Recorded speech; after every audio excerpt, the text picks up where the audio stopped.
How does a girl go from a rural, nomadic life in the provinces of Outer Mongolia to Stanford University? And how could such a girl become wined and dined by top communist officials even though she refused every offer they made? We'll find out tonight on Close Up Cafe from the Media Center. I'm Louis Pencavel.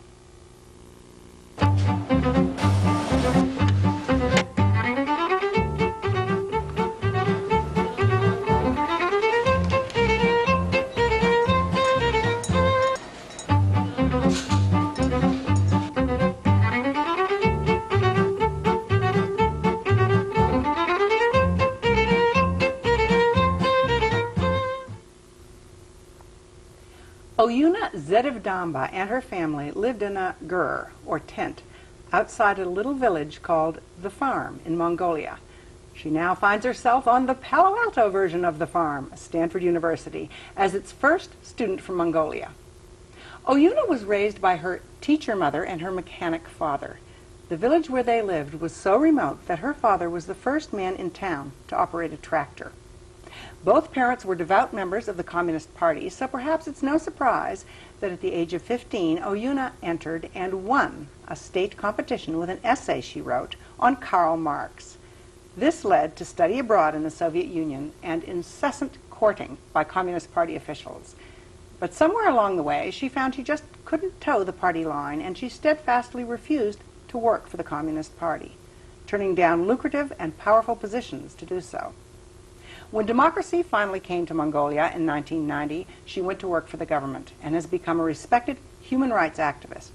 She helped draft the Mongolian Parliament's ethics code, and she runs a non-profit group that encourages democracy in her homeland.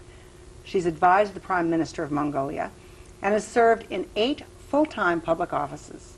She's currently completing a master's degree in international policy and is here by the good grace of a Fulbright scholarship and donations of Mongolians and Americans, including over 100 from the Bay Area. Oyuna, thank you for coming.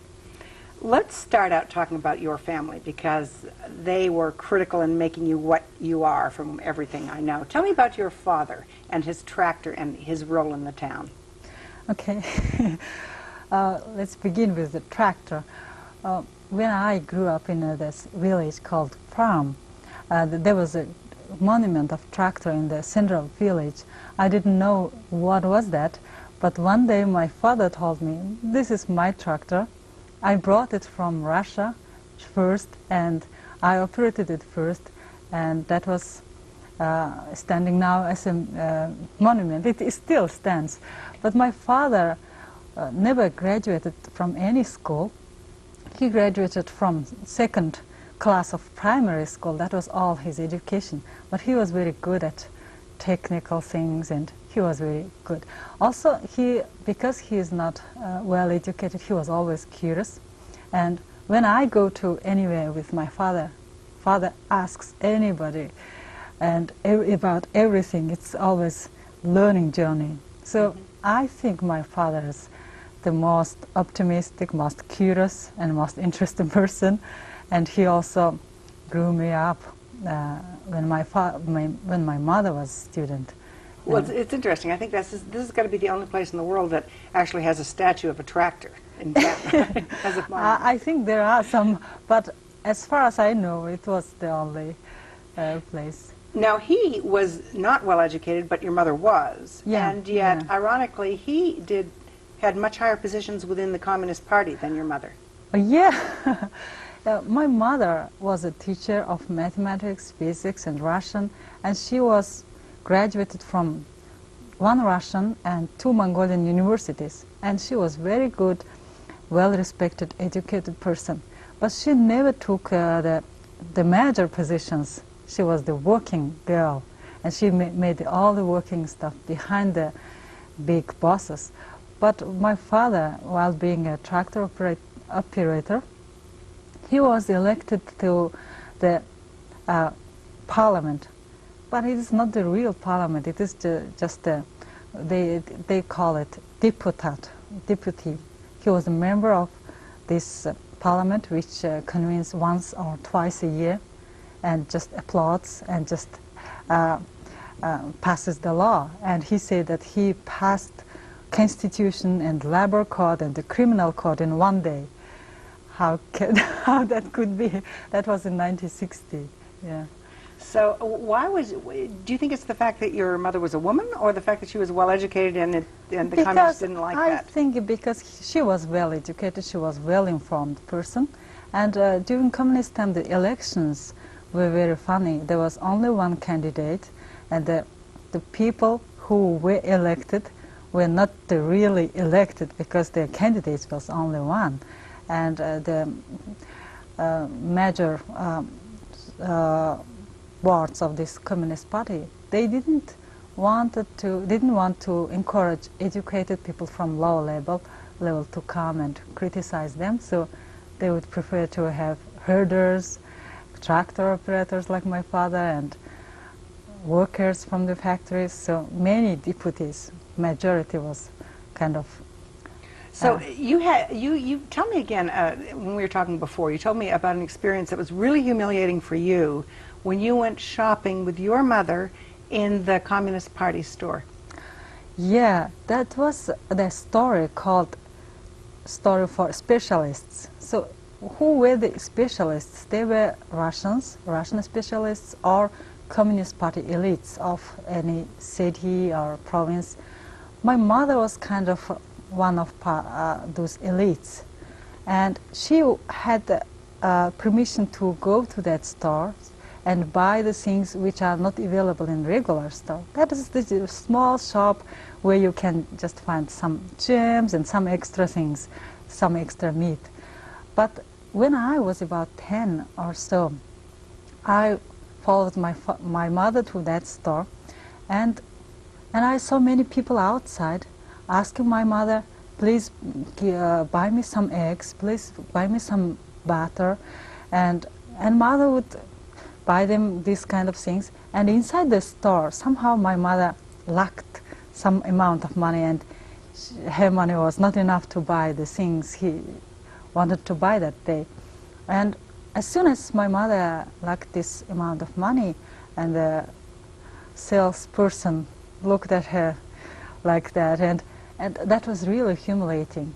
Not my mother, such educated, such a good person, and was isolated in this special store and among such a strange judgment, and I was, why this store exists? Why don't these things be available in everywhere? Why my mother should take care of other families just to buy extra things from here and give outside? So that was. So this was not only the first time that you saw your mother in a humiliating light, but also things started to turn in your head about larger questions of inequality. Yeah, it was inequality. The radio propaganda and all things was talking all about equality, but on the life there was inequality. Then I said, no, it's not it is inequality. It's unfair. Why they are talking about the equality? So that was my first critical observation about communism. Tell me about the essay that you wrote.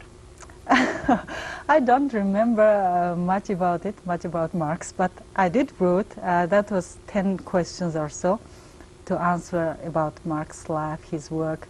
And the easiest thing was to write about his life, because there was plenty of literature to write about his life. But I was 15 or so, but I didn't know how to write about his papers, his works. That was the work called Anti-During, a critical book about capitalism, I think. And then I wrote this summary of this paper several times and always showed my mother. And my mother said, no, you didn't capture this. You didn't capture the main thing. And I tried, showed my mother several times, and she never told me what is wrong, but she would say, no, it doesn't work, just read it again and try to write better. And then I gave up, and I said, I don't understand the Marx, and please let me know what shall I focus on, because there's so much information. I can't just write these things because I don't know many things. He's talking about capitalism, but I don't understand what is capitalism, what is this? So then my mother said, okay, he's talking about politics. So all the politics is where to find money and whom to give the money. And then I began reading Marx's idea where to find money and whom to give. And Marx's idea was very simple. Take money from rich people and give it to poor people. So I wrote that. Well, that sounds like something that would have resonated with you at the time, that you would have agreed with at the time. I just didn't have any critical view when I wrote that. That time, I just was a school kid, and I was just happy that I captured the main idea from this sick book. So all he wanted is just to confiscate property and give it to people. So. Well, then you won this prize only to find out that you weren't competing with other kids, you were competing with everybody. didn't know. I didn't know that was a nationwide competition. I just thought that this is the high school competition. But when I thought I won, my competitors was the professors of political science school and the Politburo specialists and historians. All these people were my competitors, and I was the only school kid who had some prize from that competition. From there, you went to study in the Soviet Union. Tell me about that experience and what you learned besides what was in the books. That was a very interesting time. When I entered to undergraduate school in the Soviet Union, that was truly Cold War time, 1983. And right after Brezhnev died, Soviet Union has changed several general secretaries, and at the end they changed the Gorbachev time came just before my graduation, and during my study my thoughts have changed from truly Cold War time into the Perestroika time. And when I was graduating from school, my curiosity about openness, about democracy, about the other way of living and other societies were just so much interest. And my classmates, especially professors, said, don't look at textbooks now. It is a time is changing. Just look at the newspapers, read newspapers and read newspapers. All the information is now on the news. Well, it's interesting. It sounds as though from what you said before that you were getting a double message. You were getting a message from your professors that wasn't exactly in keeping with the textbook. Is that what started you doubting? Yeah. Also students were talking a lot about also Russian poems and Russian contemporaries. Culture was changing a lot. So we captured these messages about change from many channels, from movies, from poems, and from songs, and from class, also from newspapers. Now, another little piece of this that I think is interesting, your mother, your grandmother, who had been nomadic herd or whatever, was a Buddhist, which is not like being a Buddhist in California. It was far more dangerous to have been a Buddhist, and yet she talked to you about Buddhism when you were young. What did that bring to you in your life and your outlook?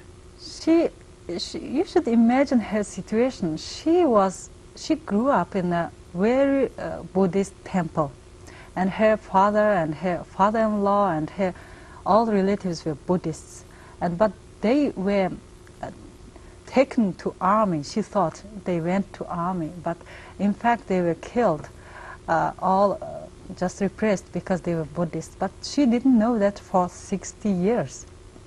Since 1938, she didn't know it till 1988. And when in 1988 she knew that they were killed, just 2 weeks later then they were taken to army. And she thought, I waited them for 30 years. And just after 30 years, I believed that they won't return. And she died, unfortunately, last year. But she was always thinking that they will return when she will be praying for them, etc. And she was always praying. And I was asking, why are you praying and for whom? And she said, I'm praying for many, many people. I'm praying for many people. And then she told about Buddhism, where she grew up, who were they, those Buddhists, etc. I want to stop you right there, and we'll come back to that, but we have to take a break. So We'll be back in just a few minutes. Don't go away.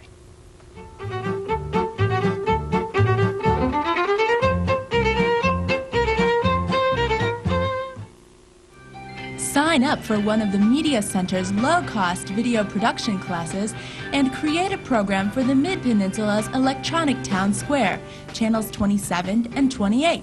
Join a studio production crew or borrow Media Center cameras and videotape interviews, lectures, events, and performances. Let your inner videographer out for some fun. For details, call 494-8686 or visit our website. Now showing this week on the Media Center. Attention sports fans. The Media Center presents the premiere of West Bay Game of the Week, a regional collaboration bringing you high school and collegiate sports from the entire West Bay region. Premiering Sundays at 8 p.m. and an encore presentation Tuesdays at 6:30 p.m. The Media Center's News Watch brings you in-depth analysis of local news, politics, and world issues. Wednesdays and Thursdays at 6 p.m. on the Media Center, serving the Mid-Peninsula community.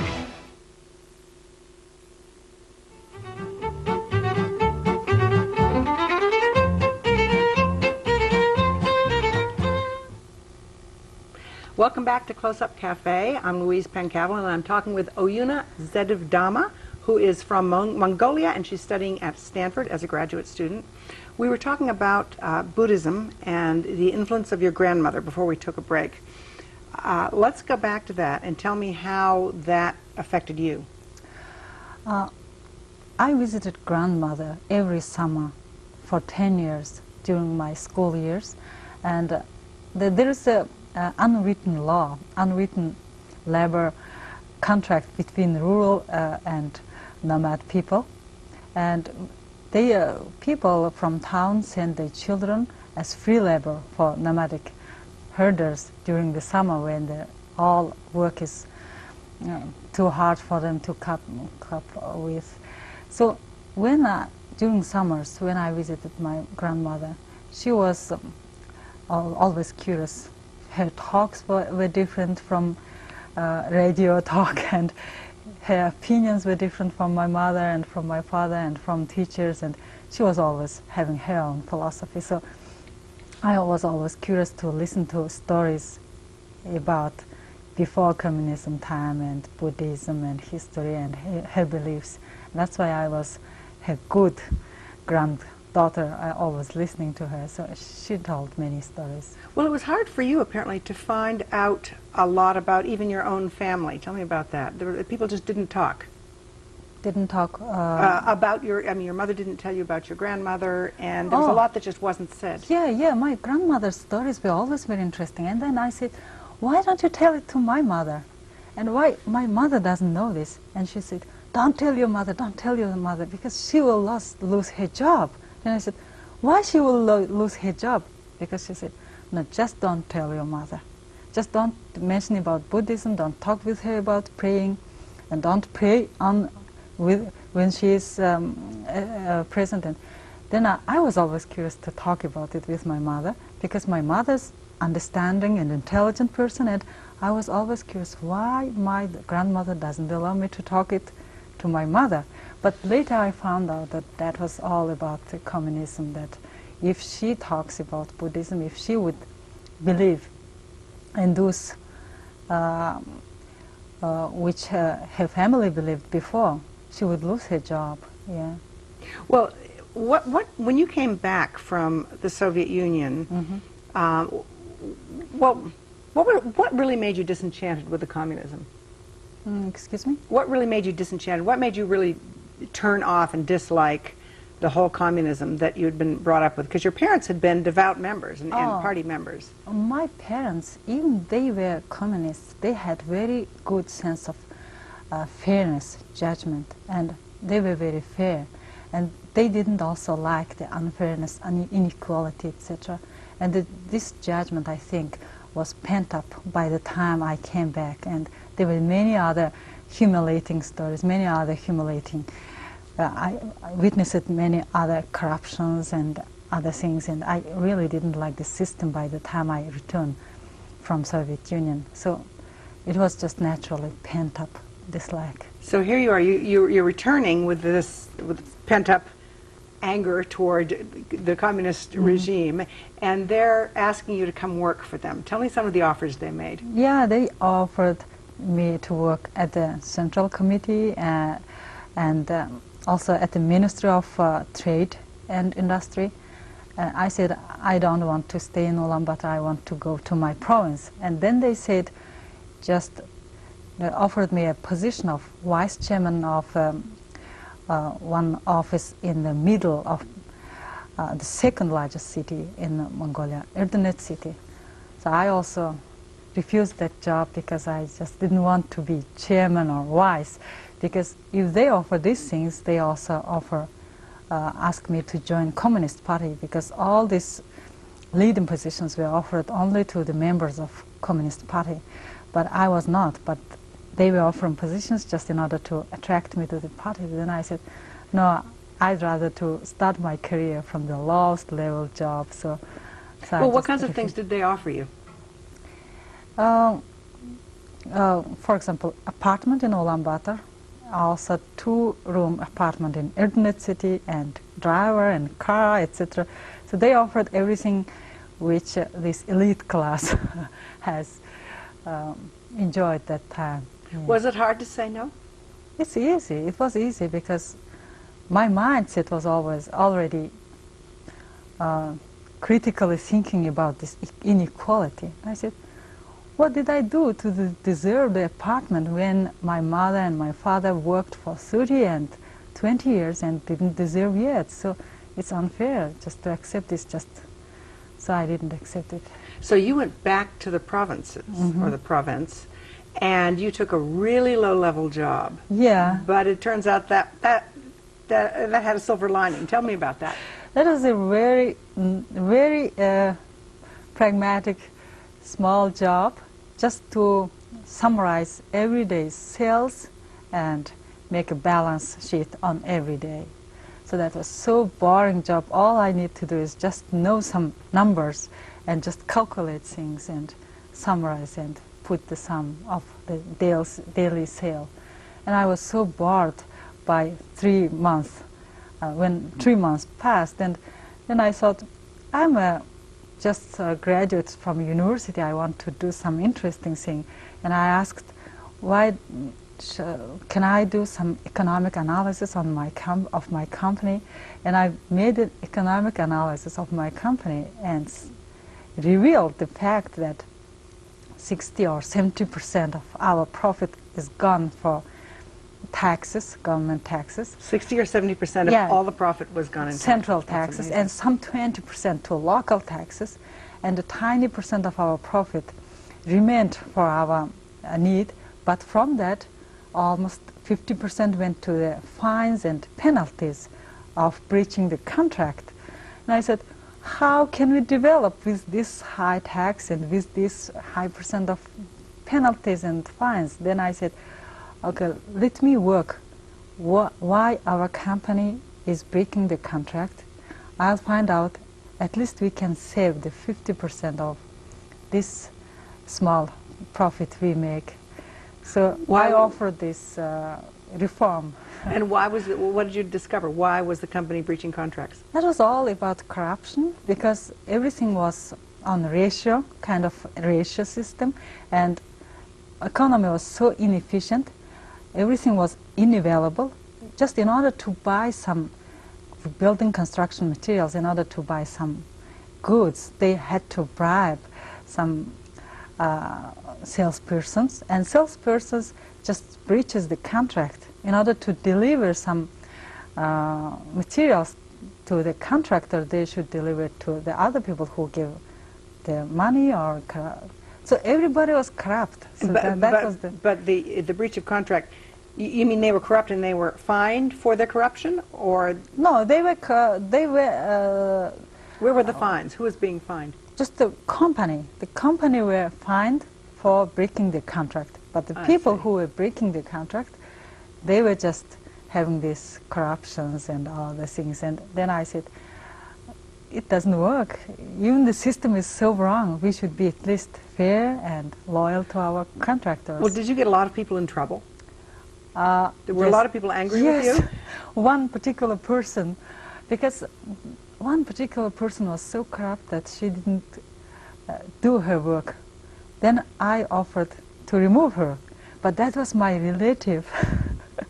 And my relative, my aunt almost, and there was a family meeting kind of, wanted to scold me, blame me that I'm against my relative. Then my father, I told my father that I did something wrong at my office and I did this, did that, and I had her go. Then my father said, "You're correct. I will go to that family meeting and I will defend you." And he went and defended me and said to everybody, "It's fair, it's fair." She did her job. So that was my first. And I didn't like this removal because she was also poor, she had also many children, but I also didn't like this corruption. Yeah. Well, then when democracy came, and you did finally work for the government, the Communist Party still did pretty well. It was elected. Yeah. It still rules. And what does that say? Maybe it's not so bad after all. Why are they being chosen? Why are they selected? Yeah, because the choice, the election is all a matter of choice, and there are few choices in Mongolia. There are many people who are democratically educated, who knows how to rule democratic country. So there were several choices. Mongolian voters did vote for democratic candidates. The democratic candidates did won election, and we ruled during 1996-2000. But during that time there was economic boom and everything also was nice, but there was also many weaknesses for young rulers. So just this is changing. Now Mongolia is also having election this summer, right. So this is just time. Well, what is it about the communist, apart from the corruption, what is it about the philosophy that you don't agree with? They didn't allow people to have property. They didn't allow people to have money, and everybody was equally paid. Some worked so hard, some, like my parents, they did everything for the state, but they never gained the wealth. But the other people would just sit doing nothing and just will be paid equally, because the system is the equality of payment, not so I didn't like this. I didn't like how hard my mother had to work, but have the same amount of salary with everybody. Yeah. Now, we're almost out of time. We've only got about a minute left, but you've come to Stanford because you wanted to learn lots of the new things and bring them back home. What are you going to go back with that you've learned? Many ideas, lots of knowledge, and also the methodical things, how to do things, how to make research, how to make plans, how to implement things. All these methodical things is very useful for me. I really wanted to learn this. And has your experience lived up to your expectations? How's it met with your expectations? How's it been different? I even didn't imagine what I should expect. I imagined that will be something different. That will be something higher than I learned before. But it is very hard, and every day at Stanford was a hard work day, and I'm learning a lot. Well, on that note, we'll let you get back to your papers. You've got 3 papers to do tonight, and we're out of time. So thank you for coming, and thank you for watching.